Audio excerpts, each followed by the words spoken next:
Assalamualaikum warahmatullahi wabarakatuh. Kali ini kami akan mempresentasikan proposal penelitian kami dengan judul Analisis Kebijakan Presiden Trump dan Respon Masyarakatnya Terhadap Larangan Imigran Muslim Tinggal di Amerika Serikat. Oke, sebelumnya kita perkenalan dulu yuk. Kami beranggotakan 5 orang. Ada Syafarina Fitriasani, Sylvia Maula Aulia, Vita Dia Anggraini, Anisha Dwi Zalfi Agustin, dan Gary Dimas Siswanto. Di proposal penelitian kami dibagi menjadi 3 bab. Ada pendahuluan, kerangka konseptual, dan metode penelitian. Oke, selanjutnya kita masuk pada bab 1, yakni pendahuluan. Nah, di pendahuluan ini terdapat latar belakang masalah, rumusan masalah, tujuan penelitian, dan manfaat penelitian. Pertama-tama, kita akan masuk pada latar belakang masalah. Di latar belakang masalah ini dijelaskan mengenai Trump yang membuat sebuah kebijakan baru yang dinamakan travel ban. Nah, kebijakan ini menjelaskan mengenai adanya larangan warga yang berasal dari 7 negara muslim untuk masuk ke Amerika Serikat. Dari 7 negara muslim tersebut, yakni yang pertama ada Suriah, Iran, Irak, Sudan, Libya, Somalia, dan Yaman.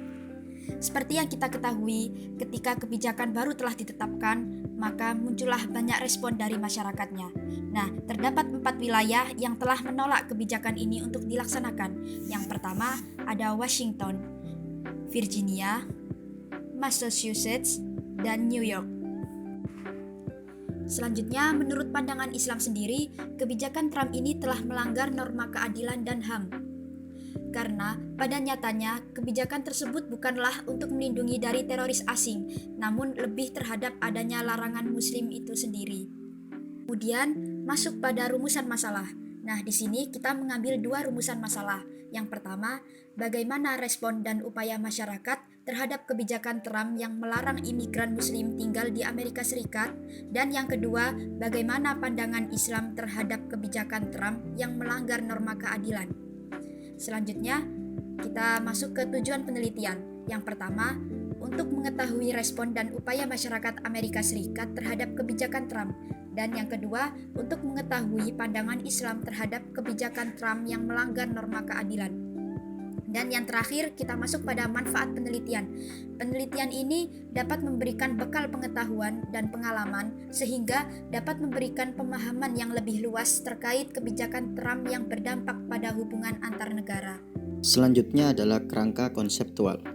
Kerangka konseptual dibagi menjadi 4. Konsep kebijakan, konsep imigran dan imigrasi, travel ban, dan konsep keadilan.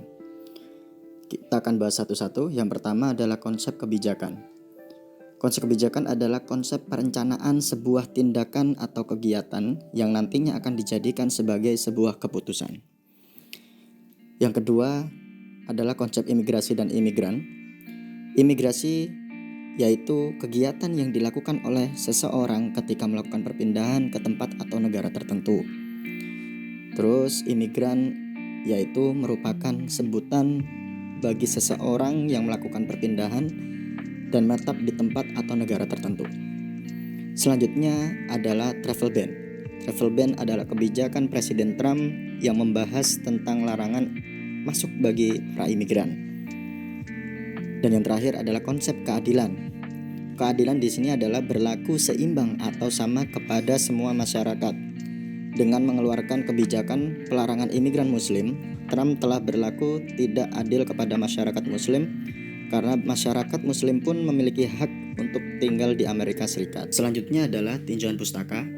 Menurut Jawahir Tontowi pada tahun 2017, mengenai respon masyarakat Amerika Serikat tidak saja ditujukan oleh sikap menentang kebijakan Presiden Trump, melainkan juga para pengacara telah memperjuangkan hak-hak dasar dan kebebasan para imigran muslim. Di antaranya yaitu menyediakan konsultasi, pembelaan secara cuma-cuma, melakukan lobbying, dan negosiasi. Menurut Muhammad Arif Rezki Rahman pada tahun 2018, mengenai kebijakan travel ban oleh Donald Trump itu telah melanggar norma keadilan, yaitu membuat orang-orang terdampar dan intimidasi terhadap umat Islam.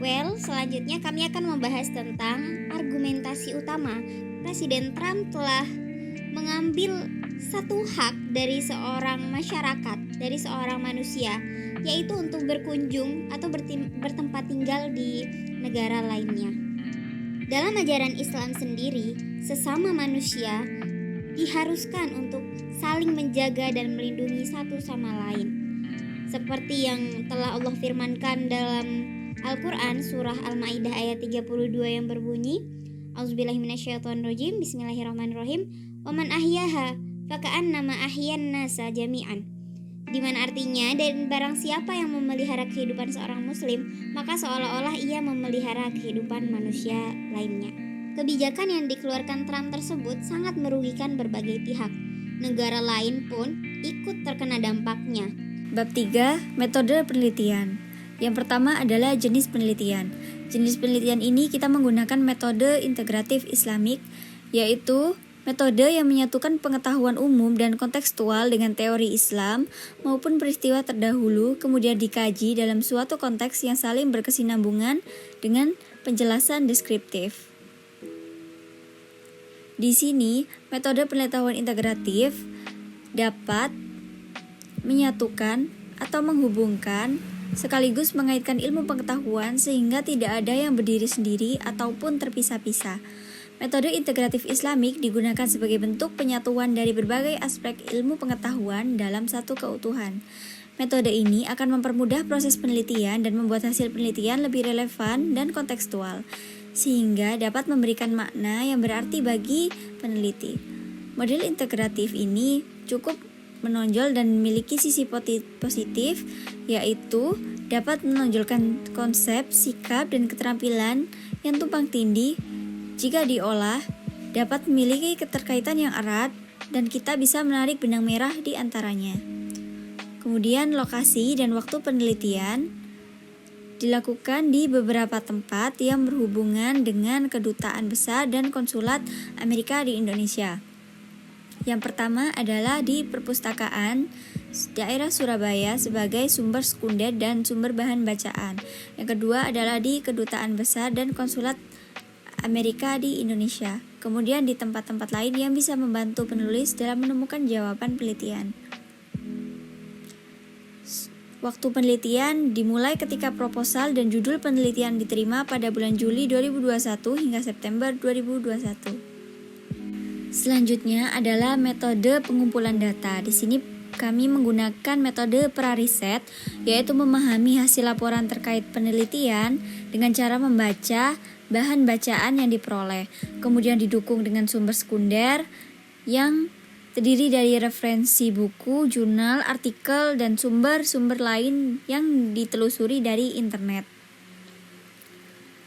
Kemudian teknik analisa data.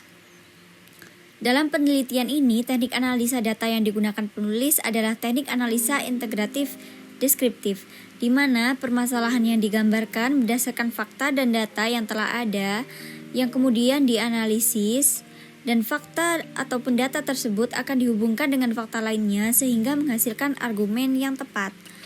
Di sini, kita akan mengorganisasikan data dengan cara mereduksi data tersebut untuk membantu melahirkan data yang valid dan akurat. Peneliti kemudian melakukan reduksi data dengan tahap pemilihan, pemusatan perhatian, penyederhanaan, pengabstrakan, dan transformasi data dari sumber bacaan maupun fakta lapangan. Kemudian kita akan menarik kesimpulan dan melakukan coding data. Selanjutnya adalah teknik verifikasi data atau uji keabsahan data. Kita menggunakan keabsahan deskriptif atau descriptive validity, di mana data yang diambil atau didapatkan dari fakta-fakta melalui surat kabar, buku, internet, dan lainnya. Data yang terkumpul kemudian dicek kembali, dan pada tahap inilah peneliti mendengarkan kembali sembari mengevaluasi agar tidak ada penelitian yang diragukan kebenarannya.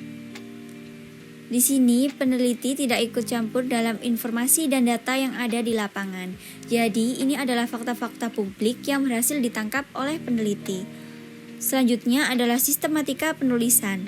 Bab 1 adalah pendahuluan, bab 2 landasan teoritik, bab 3 metode penelitian, bab 4 hasil dan analisa, bab 5 penutup. Berdasarkan data yang telah kami peroleh, berikut adalah sumber rujukan atau referensi dari fakta yang kita dapat dalam penelitian ini. Berikut adalah daftar pustaka. Oke, sekian presentasi dari kami. Semoga bermanfaat. Wassalamualaikum warahmatullahi wabarakatuh.